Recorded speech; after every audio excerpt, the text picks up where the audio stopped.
Rian stood on the platform of the Central Authority's spaceport, the wind carrying the smell of fuel and metal across the landing bays. Ships rose and descended around him like silent hawks. He had been on many journeys before, but this one felt different. The mission sounded simple: find and capture an alien slave woman who had escaped from a mining planet. Yet, deep inside, he felt an unease that he could not explain. Commander Halden, a stern man with gray hair and sharp eyes, handed him a sealed data chip. "Rian," he said, "this mission is not for the weak-hearted. The alien woman is dangerous. We can't let her run free. Bring her back alive. No mistakes." Rian nodded, keeping his thoughts to himself.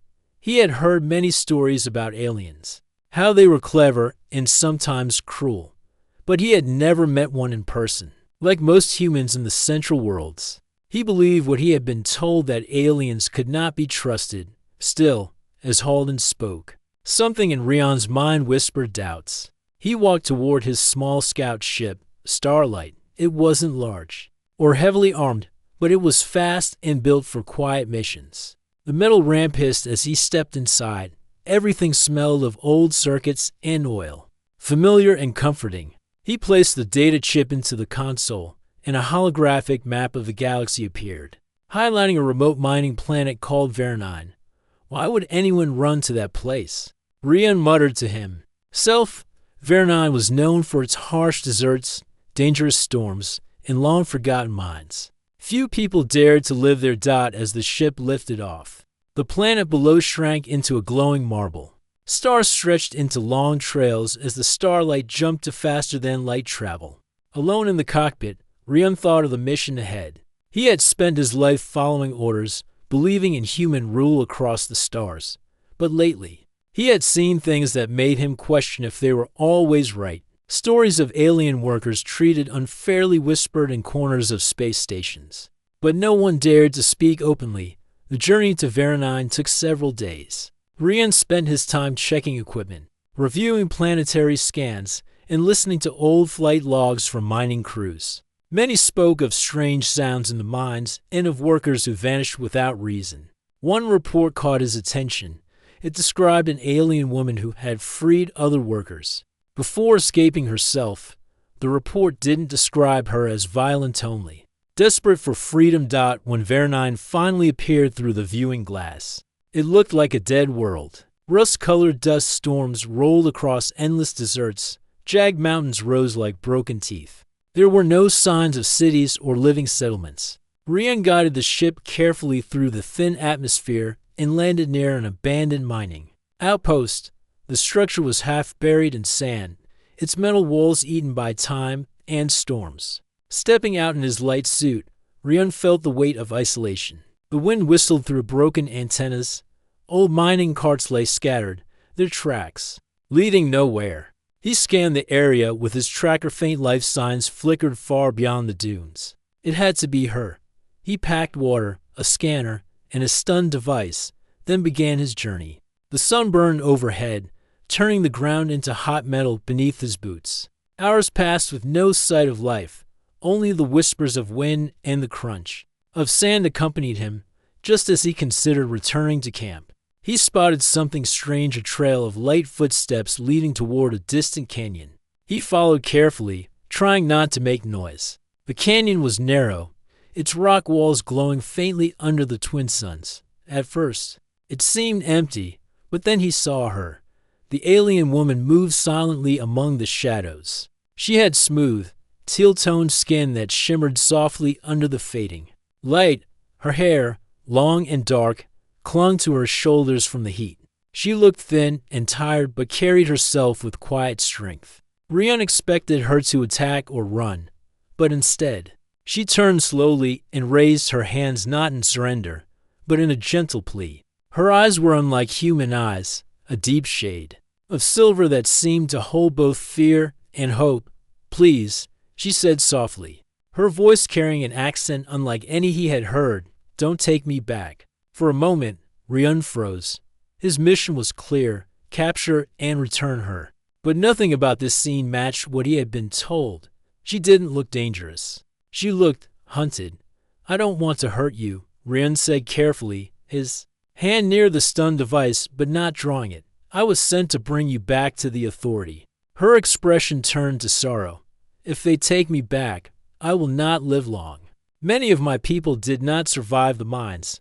I escaped only to find peace far from human hands. The words struck something deep within Ryan.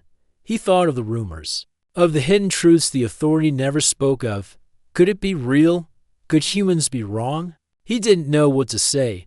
Instead, he only lowered his weapon, unsure of his next move. Suddenly, a loud roar echoed through the canyon and an old mining drone, still active, rolled out from the shadows, its sensors locking onto movement. The machine had been left behind long ago, but was still programmed to chase intruders. It scanned Ryan and the alien woman, flashing red warnings.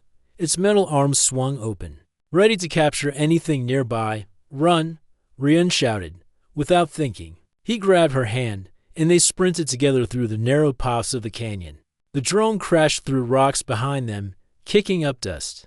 They leapt over fallen beams, ducked under sharp ledges, and slid down steep sandy slopes. Finally, Ryan spotted a collapsed tunnel. This way, he yelled, pulling her inside.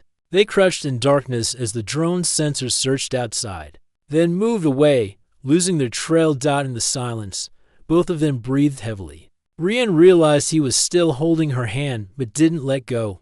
In that quiet, he felt something he hadn't expected: trust. She looked at him with cautious gratitude, as if unsure why a human would save her instead of capturing her. I don't know what I'm doing, Ryan admitted softly, but I know I can't hand you over.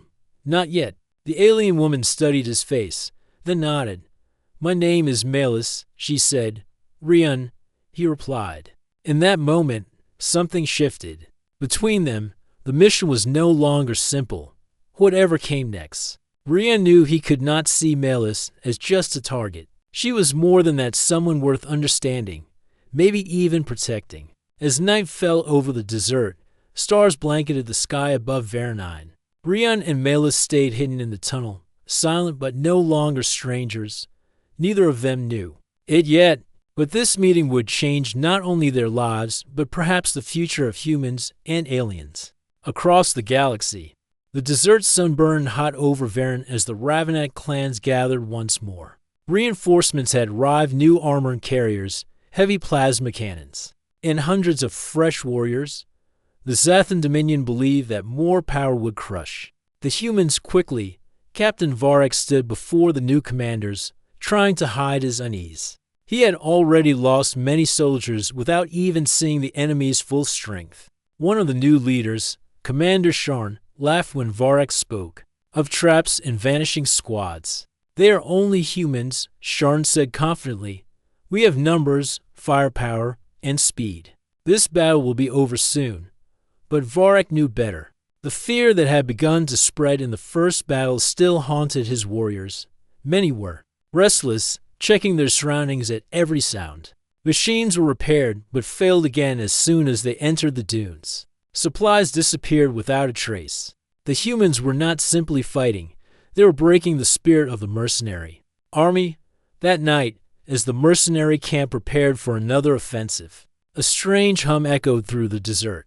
Patrol units reported seeing faint lights moving along the canyon ridges. Sharn believed it was just scouting drones in order to direct chase. But when the mercenaries reached the location, nothing was there. The lights had vanished into the darkness unknown to them. Commander Ryan's special ops team had planted sonic devices to create the sounds of approaching armies, while the mercenaries rushed to investigate. The humans slipped into their communication outpost without firing a shot. They disabled long-range radios and tapped into the mercenary network. From that moment on, every order given by the mercenary leaders was heard by Ryan's team. The following morning, Sharn launched his grand assault. 3 battalions moved in a wide line across the open desert, hoping to surround the humans. Plasma cannons fired into canyons and dunes, shaking the ground with explosions. Dust clouds rose high into the sky, making it impossible to see clearly. Varek rode in an armored crawler near the center of the formation. He watched nervously as their scanners failed to detect anything but shifting sand. Hours passed, and still, no human resistance appeared.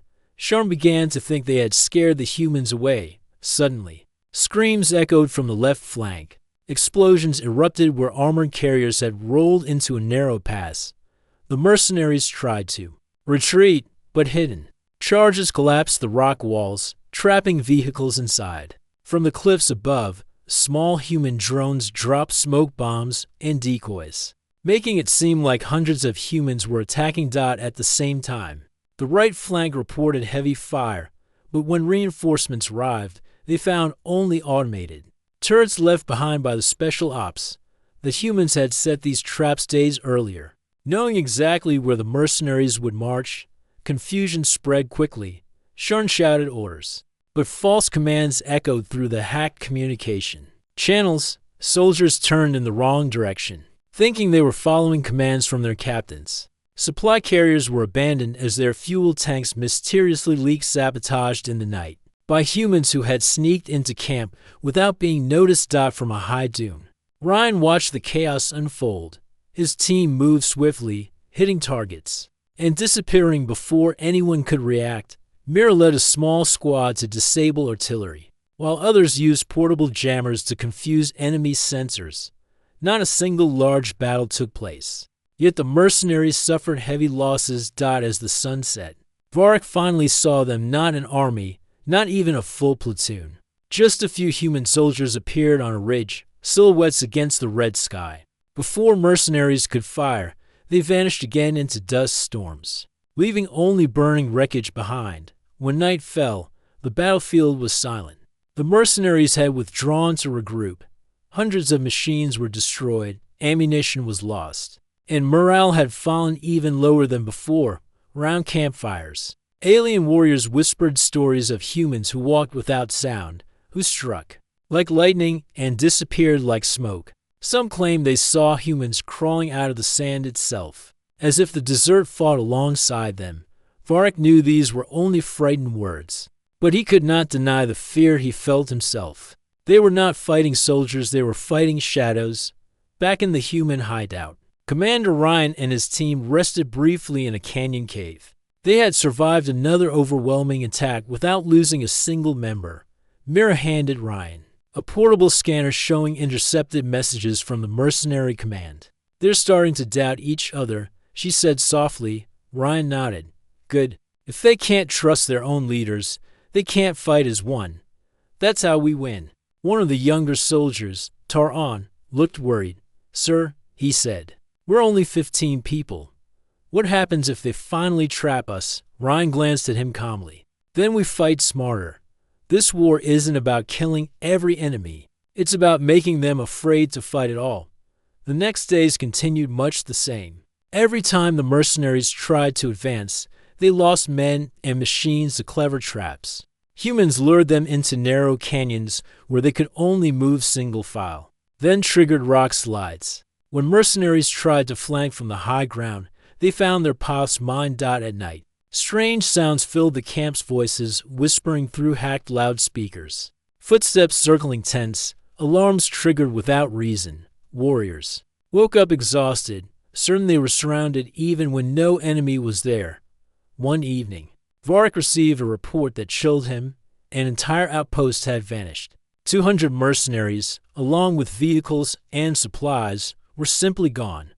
When scouts arrived, they found only tracks leading into a deep canyon. Following the tracks carefully, they discovered the outpost had been abandoned by its own soldiers. They had fled in fear after hearing false battle signals planted by the humans. Commander Sharn raged, ordering punishments for deserters and demanding Varric lead another massive charge. But Varric hesitated. He knew charging blindly would only feed the humans' traps. "We need to think like them," he told Sharn, "or we will lose everything." Sharn ignored the warning.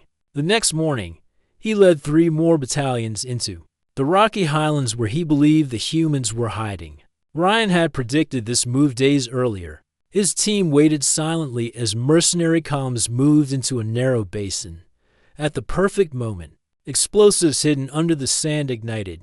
destroying lead vehicles and blocking the only exit. From surrounding cliffs, humans used precision shots to disable remaining machines, cutting power lines and weapon controls. No direct killing occurred. Instead, mercenaries surrendered, terrified and trapped. By nightfall, Sharn's entire force was scattered and beaten without a single head-on battle. When word reached the Ravnak clans, the fear deepened around campfires. Mercenaries spoke of humans who could control the desert itself, who fought without being seen. Even Varek, hardened by many wars, began to wonder if fighting humans was even possible. As he looked out over the dark dunes at night, he said quietly to himself, "These are not like other enemies. They do not fight for glory or strength. They fight to make sure we never want to fight again." The desert of Varen grew colder at night, yet the fires in the mercenary camps burned high as fear spread among the Ravnak clans. Weeks had passed since the first battles, and still, the humans had not been defeated. Instead, every attempt to crush them had failed in strange and unexpected ways. Captain Varek walked through the main camp silently. He could see it in the eyes of his warriors. Many had lost the will to fight. They sharpened blades, checked weapons, and followed orders. But inside, doubt had taken hold. Every shadow looked like a human soldier. Every whisper in the wind sounded like an ambush. The Zathan Dominion's commanders were furious. They demanded that the mercenaries destroy the humans before more supply lines were lost. Commander Sharn, humiliated from his failed assault, planned one last massive strike. "We will end this tonight," he declared during a war council. "We march with everything we have. No more tricks will save the humans." Varek listened but said nothing. Deep inside, he knew the humans were already expecting this move. They seemed to know every step the mercenaries made. Before it happened, still, orders were orders. The Ravnak clans prepared for the biggest battle yet, while the mercenaries readied themselves. Commander Ryan and his small special ops team observed from high ridges under the cover of night. Mira crouched beside him, scanning enemy movements through binoculars. "They're pulling everything together," she whispered. "Hundreds of machines, thousands of soldiers." Ryan nodded calmly. "Good," he replied. "The bigger they move, the easier they fall." The humans had spent weeks laying the groundwork for this moment, using hacked signals, planted mines, and carefully mapped routes. They had turned the terrain into a weapon. The desert, with its endless dunes and unstable canyons, was no longer just a battlefield. It was a trap waiting to spring shut. The mercenaries began their advance before dawn. Heavy crawlers rumbled forward, plasma tanks rolled across the sand, and infantry marched in tight formations. Dust clouds followed them, marking their path across the desert.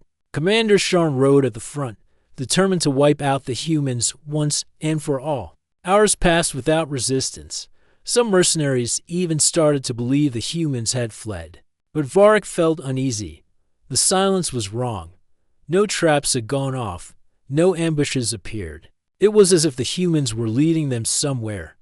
That evening, as twin suns set behind the dunes, the mercenaries entered a vast rocky basin surrounded by steep cliffs, unknown to them. This was where Ryan had chosen to strike, from hidden tunnels above the cliffs. Humans silently watched the enemy forces gather below. Every mercenary battalion, every vehicle, was now inside the basin with only two narrow exits. Ryan raised his hand, signaling his team. At first, nothing happened. Then, a deep rumble shook the ground. Hidden charges planted days earlier detonated, collapsing rock walls behind the mercenaries and sealing one of the exits. Panic spread as they tried to retreat, but more mines exploded, trapping their heavy vehicles before they could regroup. Sonic devices hidden among the rocks activated, creating the sound of hundreds of human soldiers shouting battle cries from all directions. Mercenaries fired wildly, believing they were surrounded. Dust filled the air, making it impossible to see clearly. Meanwhile, Ryan's team used precision shots to disable plasma cannons and power supplies. Small drones flew silently into mercenary machines, cutting wires and jamming controls. Within minutes, their heavy weapons were useless. Varek tried to organize a defense. But every communication channel was filled with false orders from the hacked network. Soldiers turned in circles, unsure who to follow. Even Sharn's commands were drowned out by the chaos. Then came the final strike. Portable projectors placed around the basin, lit up with ghostly images of human soldiers advancing from every side, though only 15 humans were truly present. The illusion made it appear as if an entire army was closing in. Fear turned into full panic. Some mercenaries threw down weapons and tried to climb the cliffs. Others abandoned vehicles and ran blindly into dust storms. The disciplined Ravenak clans had become a disorganized mob, defeated not by strength, but by clever tactics and fear itself. From his command post above, Ryan spoke calmly into his headset. "Hold your fire," he instructed his team. "Let them break themselves." By dawn, the basin was silent except for the wind. Most of the mercenary force had fled, leaving behind disabled machines and abandoned camps. Only a fraction remained, too scared to move. Varric stood alone among the wreckage, his armor covered in sand. He had fought many battles, but never had he seen anything like this. There was no grand fight, no close combat, only invisible hands guiding their every mistake. Looking at the cliffs, he thought he saw a human figure watching quietly before vanishing again when the remnants of the mercenaries returned to their main camp. Word of the disaster spread quickly. The Ravenak clans were broken. Entire companies refused to leave their tents, claiming that humans were everywhere, that even the desert itself fought against them. The Zathan Dominion commanders grew desperate. They demanded answers, blaming the mercenary leaders for cowardice. But no one had an answer that made sense. How could a few humans defeat thousands without direct battle? That night, as the mercenary camp sat in uneasy silence, Varric gathered a few trusted warriors around a small fire. "We are not fighting soldiers," he said in a low voice. "We are fighting hunters. Every move we make, they see. Every plan we try, they twist against us. This is not a normal war." One warrior, younger than the rest, asked quietly, "Captain, do you think we can win?" Varric looked at the dark horizon where distant canyons glimmered under moonlight. He thought of the basin, of the ghostly images, of the traps set long before the battle. Slowly, he shook his head. "I do not know anymore," he admitted. "But if we keep fighting like this, we will all vanish into the sand, far away, hidden in their canyon base."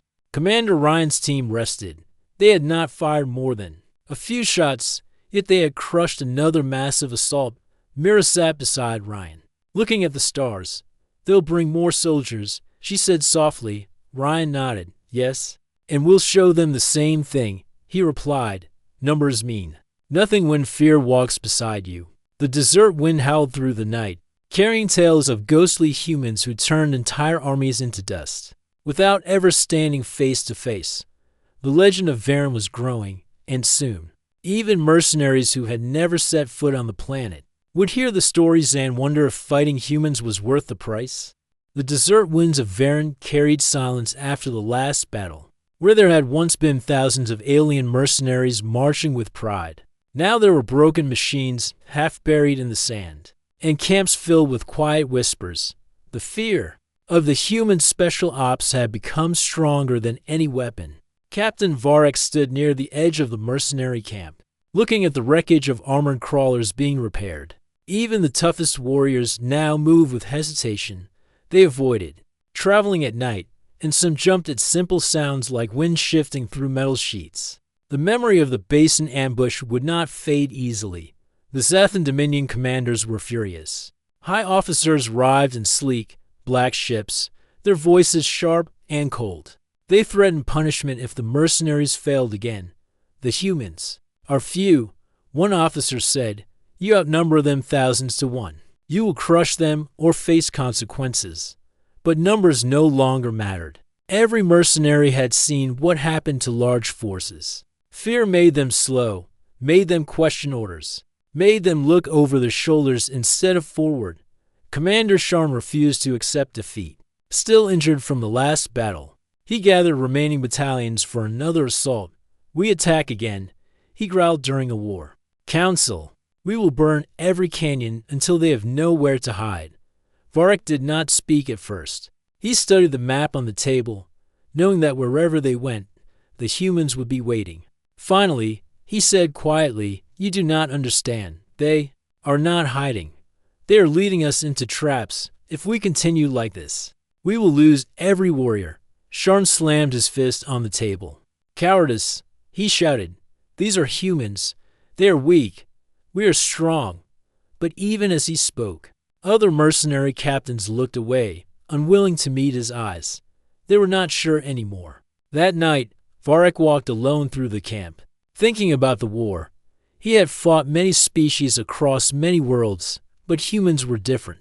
They were not the strongest or fastest, yet somehow, they turned battles without facing their enemies directly. It was as if they saw every possibility before it happened, and shaped the fight to their advantage. Far from the camp, hidden deep inside narrow canyons, Commander Ryan and his special ops team watched the mercenaries through small drones. Mira handed Ryan a device showing the mercenaries' next plan movements. "They are trying again," she said.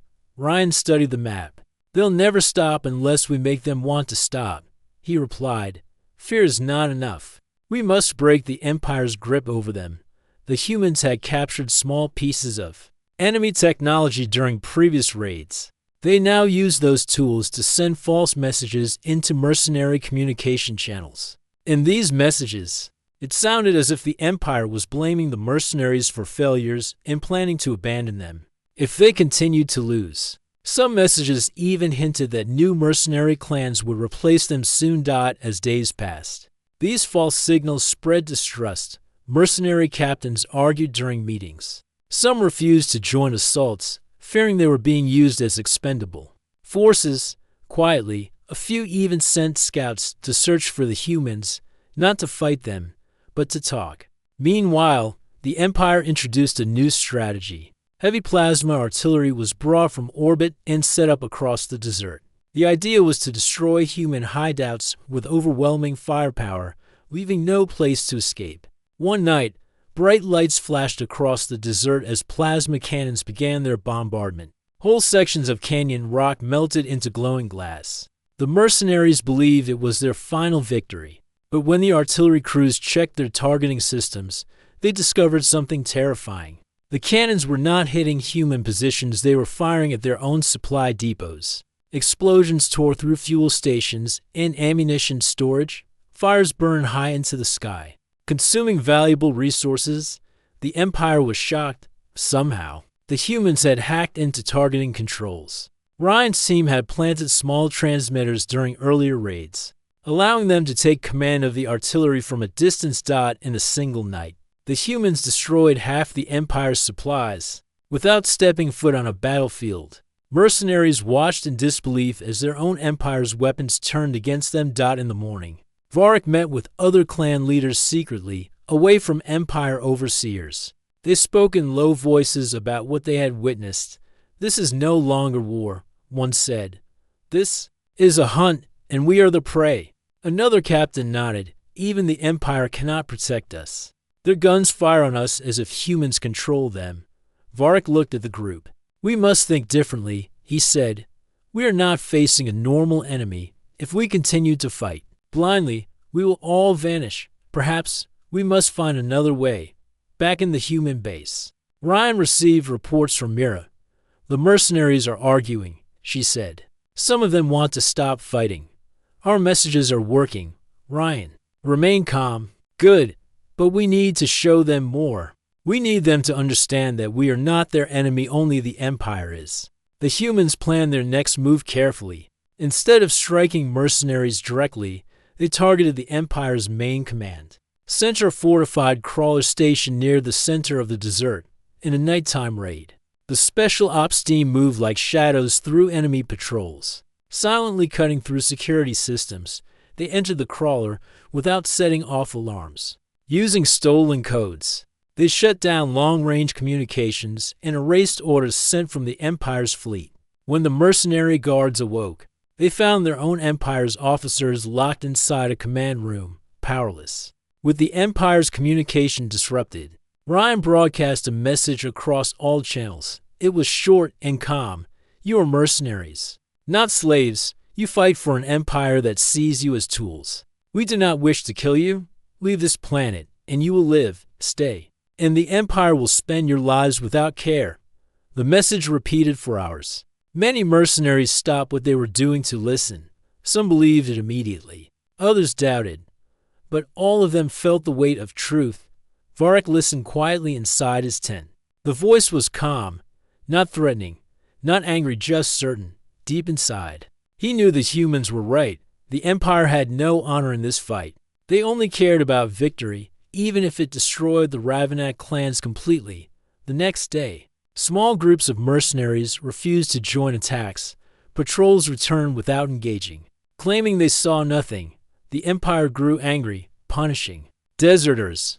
But fear of humans and distrust of their employers spread faster than discipline could hold. From their canyon hideout, Ryan watched the changes unfold. Mira stood beside him as they saw mercenary transports quietly leaving the desert, breaking contracts with the Empire. This is only the beginning, Ryan said. Soon, they will refuse to fight entirely, and when that happens, the Empire will have no army left. The desert wind blew softly across the silent canyons.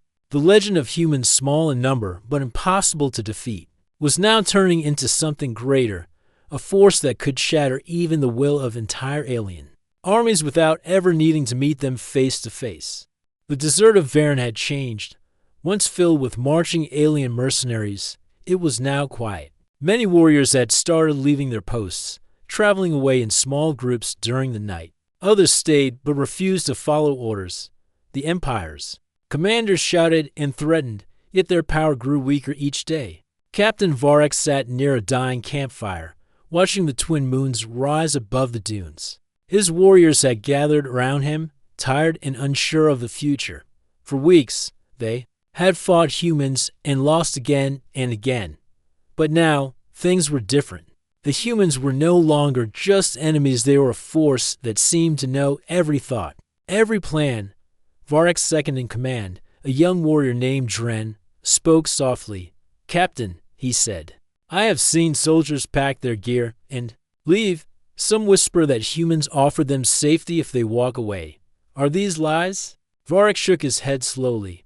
Not lies, he said. I have heard the same message. The humans say they do not wish to kill us. They say this war is only the Empire's desire, not theirs. Round the fire, other warriors listened. Some nodded, others stayed silent, afraid to speak openly against the Empire. But all of them were thinking the same thing, fighting humans. Was hopeless. Far from the mercenary camp, Commander Ryan and his special ops team stayed hidden in a canyon. Mira handed him a small transmitter. Our message reached many, she said. I think some want to speak with us. Ryan nodded. Good. If they want peace, we must meet them. But carefully, the Empire will see this as betrayal. That night, under a sky full of stars, a small group of mercenaries approached the canyon. They carried no weapons, only lanterns to show they came in peace. Varric led them, his tall figure casting long shadows in the moonlight. Ryan and two of his soldiers stepped out from the rocks. Both sides stood silently for a moment, knowing this meeting could change everything. Finally, Varric spoke. You fight unlike anyone I have known, he said, his voice calm but heavy. We were told humans are weak, but you are not weak. You are something else. Ryan did not smile or boast. We do not want to be here, he said. We came only to protect our people. The Empire sent you to destroy us, but it is not your fight. Why lose your clans for their greed? Varric lowered his head slightly. Many of us wonder the same. The Empire promised gold and land, but they treat us like tools. They throw us into traps without care for our lives. Some of my warriors no longer wish to fight. Mira stepped forward, then stop. She said firmly, leave this desert, return to your homes, and we will not harm you or help us turn against the Empire. Together, we can end this war without more blood. The words hung in the night air.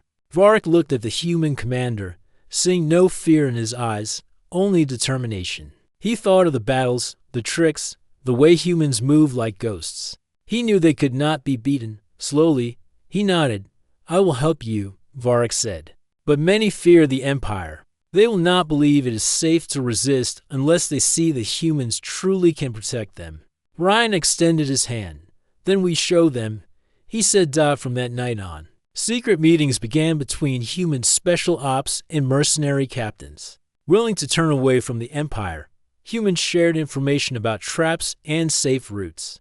Mercenaries provided maps of Empire bases and supply lines. Soon, small groups of mercenaries started helping humans sabotage Empire operations. Fuel transports vanished in sandstorms, guided by mercenary scouts who had switched sides. Artillery stations were abandoned after sabotage from inside their own ranks. The Empire became furious. Commanders suspected betrayal but could not prove who was helping the humans. They punished innocent soldiers, which only made more mercenaries desert their posts. One evening, Ryan led a joint mission with Varric's loyal warriors. They moved silently through the desert to strike a major Empire communications hub, with mercenaries guiding them. The humans bypassed heavy defenses and shut down the hub without a fight. When Empire reinforcements arrived, they found their own mercenaries standing beside humans, weapons lowered. The news spread like fire through the camps. A Ravnak captain had openly joined with humans. Many clans began questioning the Empire's orders. Why fight humans when even their own leaders were standing with them? Inside the main Imperial crawler, high officers argued about how to regain control. "We cannot let mercenaries ally with humans," one said. "It will destroy our campaign." But it was already happening. More mercenary bands sent messages to humans, asking for safe passage out of the war. Ryan and his team guided them to secret routes leading away from Empire camps, letting them escape unseen. Each night, fewer soldiers remained under Empire command. Despite the progress, danger grew. Some mercenary captains still loyal to the Empire plotted to crush the rebels. Commander Sharn, filled with anger and pride, gathered forces to hunt Varric and the humans. Late one night, Sharn's troops cornered Varric's camp in a rocky canyon. Bright searchlights swept across the dunes as heavy crawlers rolled in. Varric's warriors prepared to fight, but before they could, silent drones dropped from the cliffs, disabling Sharn's machines. From the darkness, human soldiers appeared, moving swiftly and precisely. Explosions flashed as they struck at crawler engines and weapon mounts. In minutes, Sharn's ambush was broken. The surviving soldiers ran into the desert, spreading more tales of human ghosts who appeared from nowhere and vanished just as fast. After the battle, Varric looked at Ryan with quiet respect. "You saved us," he said. Ryan shook his head. "You saved yourselves when you chose to stop fighting," he replied. Together, they stood on the canyon rim, watching the night sky filled with stars. They both knew the war was shifting. The Empire was losing its grip not through direct battles, but through fear, betrayal, and unity between humans and mercenaries who had seen enough. From that point, humans and Ravnak warriors fought side by side not to win glory, but to make sure no more lives were thrown away for the Empire's greed. The legend of the human special ops grew larger. Across the desert, alien mercenaries whispered of humans who could turn enemies into allies, who fought not with overwhelming power, but with unshakable will and clever minds. And in the distance, on ships orbiting Varen, Imperial commanders began to see what was truly happening.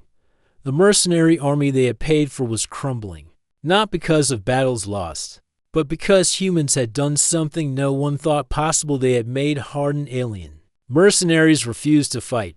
The desert of Varen was no longer filled with marching war bands. Whole camps stood empty, banners torn down, fires left cold. Many alien mercenaries had vanished during the night, leaving behind only armor and broken weapons. In the far western dunes, human special ops worked alongside Ravnak warriors who had chosen to stop fighting. Captain Varric, once feared by humans, now walked openly through their base, speaking with soldiers like an ally. The bond between them grew stronger. Each day, Commander Ryan stood on a dune, scanning the horizon with binoculars. Dust swirled in the distance. Not from battle, but from mercenaries traveling away from Empire-controlled zones. Mira approached. Handing him a datapad, another 300 left their posts. She said, "They're heading east to join Vorrex. People, whole regiments are abandoning the Empire." Ryan nodded slowly. "Good," he said. "But the Empire won't sit still. They'll try to crush this before it grows too large." Inside the Empire's command crawler, high officers argued. Around a glowing map, red marks once showing strong armies had turned into fading blips. "This rebellion is spreading faster than expected," one officer growled. "The mercenaries no longer fear us." Another officer slammed his fist on the table. "They don't fear us because of humans. Those special ops soldiers strike like shadows and protect every deserter. If this continues, we lose control of Varen." Despite their rage, no clear plan emerged. Each time they tried to capture or kill Ryan's team, the humans vanished into the desert, striking only when they chose, far from the Empire's crawler. Varric gathered a council of mercenary leaders. Many were captains who had once fought bitterly against humans, but now sat in peace. "Sharing food and stories, we cannot keep running," said one gray-scaled warrior. "Soon the Empire will hunt us all. We must decide, do we leave Varen or fight back?" Varric turned to Ryan, who stood quietly at the edge of the council fire. "What do humans think?" Varric asked. Ryan stepped forward, his voice calm. "We came here only to stop the Empire's invasion," he said. "If you all return home, there will be no more war. But if the Empire tries to punish you, we will not let them." Mira added, "You are not slaves. The Empire cannot force you to fight if you stand together. One clan alone may fall, but united, you can be free." The council sat in silence, considering the words. Finally, a young warrior spoke. "I have lost brothers in battles that were not ours," he said. "No more. I will not fight for the Empire again." Others nodded in agreement, one by one. Mercenary captains placed their weapons down near the fire as a sign of refusal. The rebellion was no longer hidden, it had become a movement. That night, in the dunes near an abandoned camp, human and alien deserters met secretly. Lanterns glowed softly under cloth to avoid detection. Hundreds gathered, whispering plans of escape and resistance. Ryan stood before them, speaking simply but firmly. "The Empire used you as tools. They promised wealth, but gave you only graves. We can end this not with more war, but by taking away their power. Refuse to march, refuse to fight, stand together." The crowd murmured, voices growing louder. A Ravenek elder raised his fist. "We will not be their army anymore." Cheers echoed softly through the desert night. For the first time, mercenaries of many clans felt hope. News of mass refusal spread fast. Entire battalions disobeyed orders, setting fire to Imperial supply depots before walking away. Some ships meant to transport mercenaries off-world were seized and redirected to take deserters home. The Empire tried to respond with fear, sending elite enforcers to crush the rebellion. But they found empty camps and sabotaged crawlers, left useless by their own soldiers. Meanwhile, human special ops struck key points, communications towers, fuel depots, command posts, making the Empire's chain of control collapse further. Everywhere, mercenaries saw proof that humans were not enemies but allies against tyranny. One evening, Ryan, Mira, and Varric led a risky mission to rescue a clan surrounded by loyalist forces. The desert storm that night howled across the dunes, covering their movements using silent drones and clever traps. They dismantled the Imperial blockade without a single direct battle. When the rescued clan joined the rebellion camp, the leader, a tall Ravenak with a broken tusk, stood before everyone and declared, "The humans do not want our blood. They fight to stop chains from binding us. From this day, my clan stands with them." More cheers erupted. The rebellion was no longer just desertion. It was unity between species long divided by lies. Back at the Empire's crawler, panic spread. Officers argued over sending reinforcements or retreating. The Supreme Commander, pale and furious, finally admitted, "We cannot control them. The mercenary army is gone." A younger officer dared to speak. "Perhaps we negotiate. Humans have shown strength, but not cruelty. If we leave Varen, we avoid losing everything. Silence filled the command chamber. No one wanted to say it, but everyone knew. The Empire's campaign had failed, not from overwhelming battles, but because humans had broken their will to fight. In the final days of rebellion, hundreds of mercenaries gathered under the twin moons. A massive campfire burned in celebration. Humans and aliens stood side by side, eating, talking, and planning their return home. Varric raised his voice over the crowd. "We were brought here as weapons," he said, "but tonight we are free. No empire can command us. We choose our own path." Ryan stood next to him, watching flames dance in the night. Mira leaned toward him and said softly, "This isn't victory by strength. This is victory by making them believe they never needed this war." Ryan nodded. "And that's how wars should end," he replied. Days later, as the first transports lifted mercenary clans off the planet, humans stood on a dune and watched. Varric turned to Ryan one last time. "When they speak of this war," Varric said, "they will say humans fought with shadows and steel. But I will tell them the truth. Humans fought with something stronger, courage to end the war. Without more blood." Ryan extended his hand. Varric gripped it firmly. "Go home," Ryan said. "Live free." With that, Varric joined his warriors on the transport. As ships vanished into the night sky, the desert of Varen finally became silent. The Empire had lost not because its enemies were stronger, but because its own army had laid down their weapons. The human special ops had done what no one thought possible. They made hardened alien mercenaries refuse to fight. Weeks passed since the last mercenary ship left Varen. The desert was quiet now, its endless dunes free of marching armies and the thunder of crawler machines. For the first time in years, the wind carried only the sound of shifting sand and the songs of desert birds. On a rocky ridge overlooking the empty war zone, Commander Ryan stood with Mira and a few soldiers from his special ops team. They had not left yet because they were watching for signs of the Empire's return. But none came. "The Empire has not sent reinforcements," Mira said, scanning the horizon through her scope. "It seems they truly pulled back." Ryan nodded. "They know it's over. Without their mercenary army, they cannot hold this world. Fighting us directly would cost them even more." Mira lowered her scope. "And they know the mercenaries won't fight for them anymore." "Not after this." Ryan said nothing, but he felt a weight lift from his chest. Months of tension, battles, and silent negotiations had finally worked. The war was ending not through destruction, but through choice. Far from the ridge, in a reclaimed oasis camp, alien mercenaries who had stayed behind to help rebuild were working alongside humans. Tents of many clans stood together, their banners flying not as marks of war, but as symbols of peace. Captain Varric directed construction efforts near a newly dug water well. When Ryan arrived with his team, Varric greeted him with a firm grip and a rare smile. "We started building a meeting hall," Varric said, gesturing to wooden frames rising near the oasis.